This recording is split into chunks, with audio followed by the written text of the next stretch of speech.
गिरिशद्रुहि नादि सर्वदेवान् गिरिशद्रुहि नादि सर्वदेवान् गुणभाजोप्य विमुक्त दोषलेशान् गुणभाजोप्य विमुक्त दोषलेशान् अवमृश्य सदैव सर्वरम्ये अवमृश्य सदैव सर्वरम्ये निहिता त्वय्यन यापि दिव्यमाला निहिता त्वय्यन यापि दिव्यमाला. Now again let us repeat line by line slowly.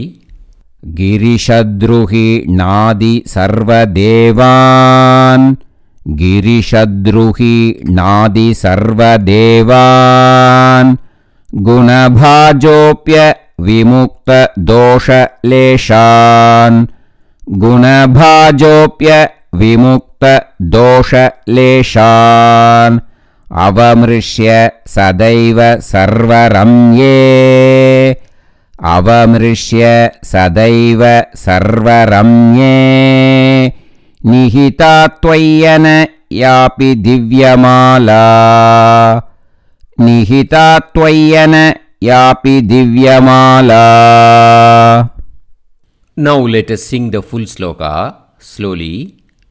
गिरिशद्रुहि नादि सर्वदेवान् गुणभाजोप्य विमुक्त दोषलेशान् अवमृश्य सदैव सर्वरम्ये निहिता त्वय्यन यापि दिव्यमाला. Now let us repeat the full sloka slowly. गिरिशद्रुहि नादि सर्वदेवान्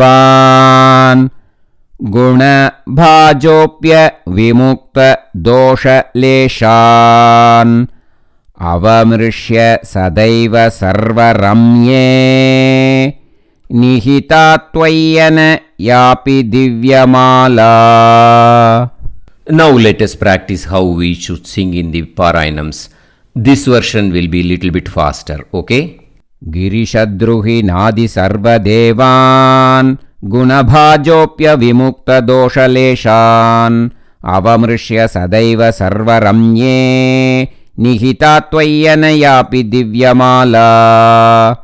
सर्वत्र गोविन्दनाम संकीर्तनं गोविन्द गोविन्द कृष्ण गुरुवायूरप्पा चरणम्.